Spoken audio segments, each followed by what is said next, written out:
Ladies and gentlemen, dear friends, delighted to meet you this afternoon. It's great to be amongst friends.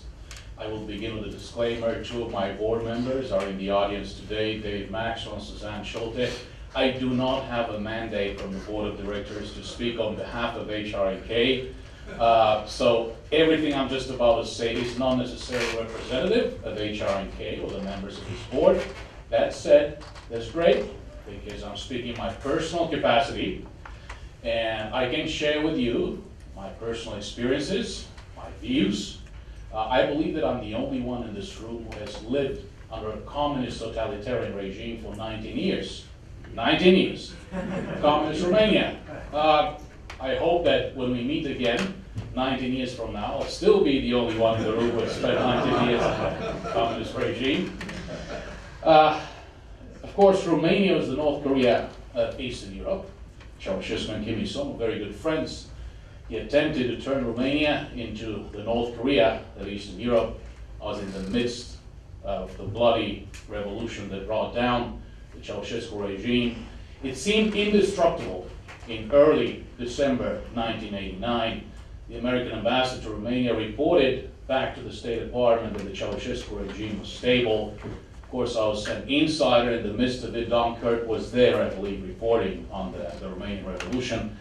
I remind my friends that prior to the Nazi occupation and then the communist takeover of Czechoslovakia, Czechoslovakia was a G7 country. Tatra and Skoda were two very famous automobile brands worldwide. Before the communist takeover of Romania, Romania was the breadbasket of Europe, and then in the 1980s, we ended up standing in multi-generational food lines. The people of Venezuela live on top of an ocean of oil, and they have been turned into refugees. IDPs and refugees, they're fleeing their own country.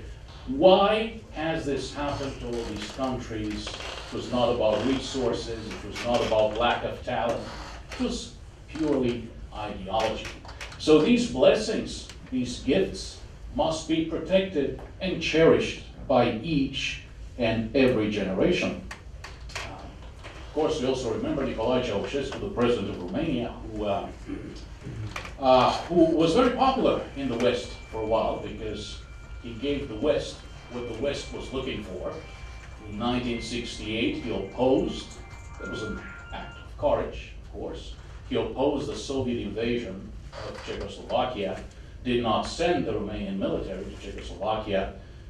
President Nixon visited a communist country for the first time when he visited Romania. Ceausescu came to the White House. He rode in the same chariot with the Queen of England. So what the world of liberal democracies of the West really needed was a maverick within the Soviet bloc. And Ceausescu was that maverick. And one day they realized, my goodness, this man is a monster. He is violating the rights of his own people so egregiously. And this became such an embarrassment that is, I think, no longer remembered. Similarly, Kim Jong-un is dangling before us what, after all, we will want. As a human rights defender, I'm accused of being a warmonger. I'm not a warmonger. I love peace. I want peace. I want inter-Korean reconciliation. I want inter-Korean reunification, of course, under a free, democratic, prosperous Republic of Korea. As the only way to solving this very difficult conundrum involving nuclear weapons, ballistic missiles, this permanent, clear, and present danger of the massive North Korean military. That said, all of us love peace, all of us want peace. What I do, together with my colleagues on a daily basis, is to address the human rights situation of North Koreans. And I will not get into too many details pertaining to the status quo of North Korean human rights defenders and human rights groups defending North Korean human rights in South Korea, because Suzanne is going to address this topic in great detail. But what I'm going to say about this is that there are two main aspects pertaining to our caring about the North Korean people. First, there are those North Korean people who have had the courage and the strength to flee that totalitarian regime. There are more than 31,000 of them living in South Korea today, many hundreds and thousands living in other countries, about 220 living here in the United States.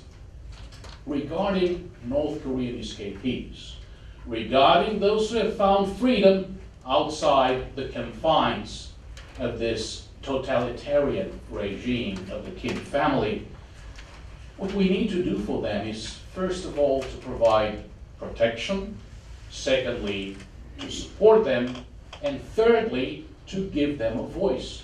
Their voices must not be muffled.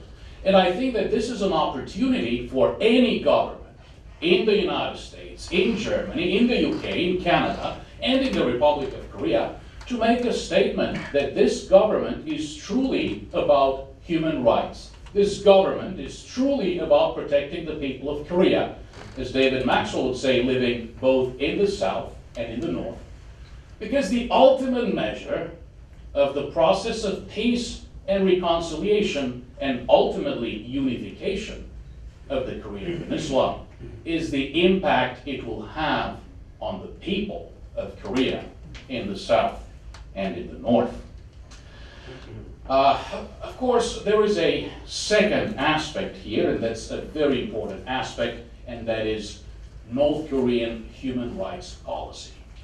In February 2014, we saw the report submitted by the UN Commission of Inquiry, a 372-page report. I'm sure all of you are well familiar with that report. Following that, we have seen very strong action at the United Nations.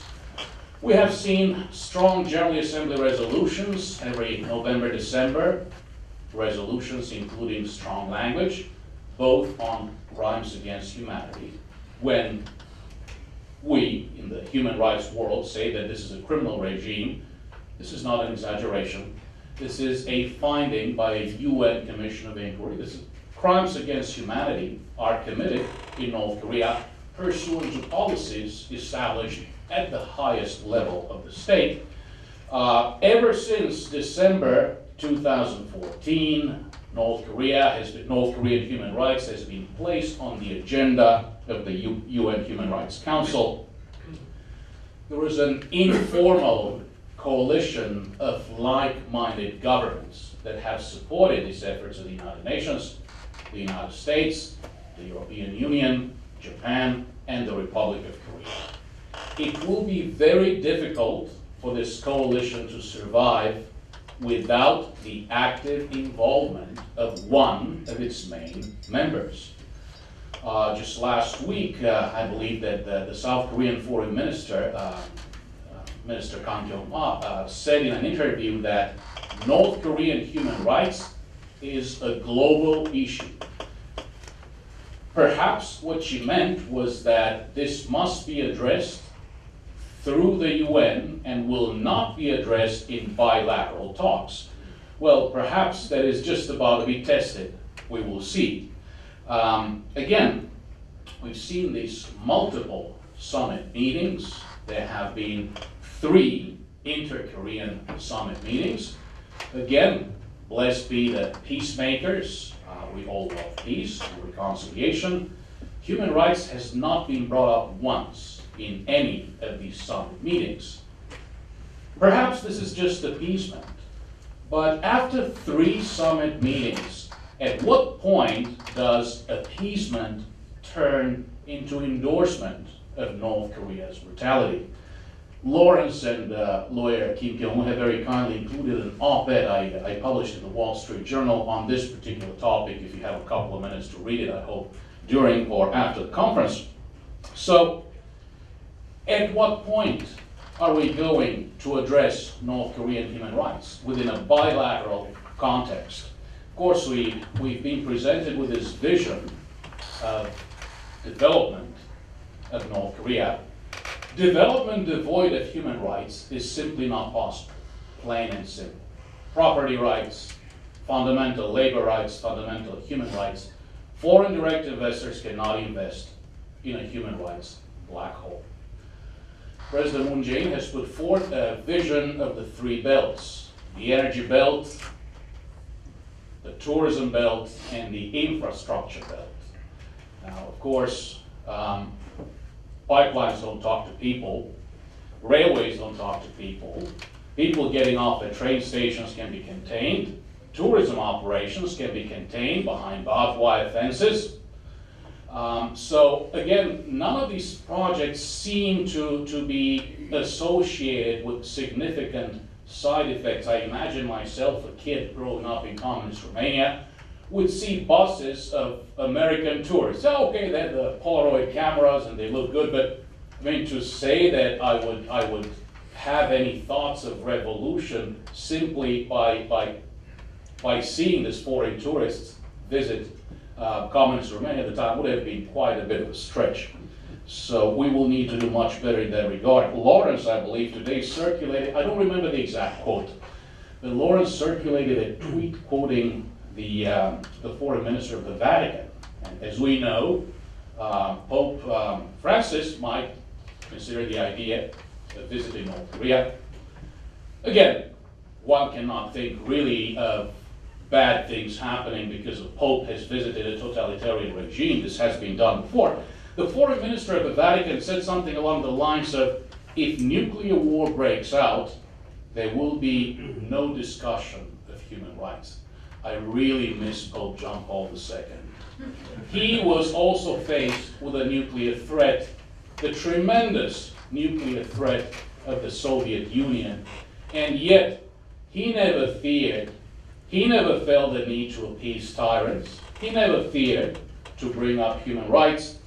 So we do need strong leadership, and we do need strong leadership that factors in the human rights of North Koreans.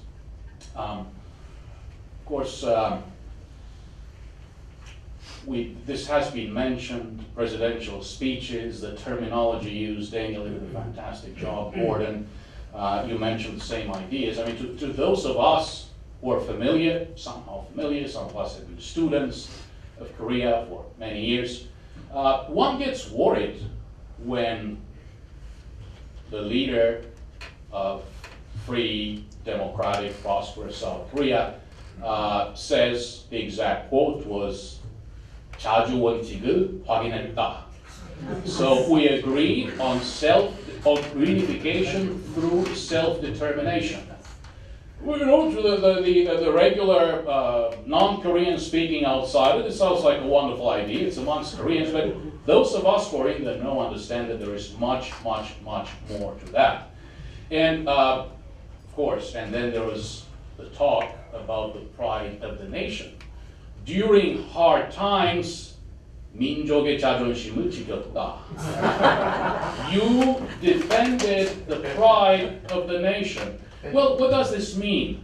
I'll take the liberty of saying that this implies reference to the 고난의 the Great Famine in the 1990s. Whom does the North Korean regime blame the Great Famine on? You guessed, the United States of America. Through hard times, you defended the pride of the nation.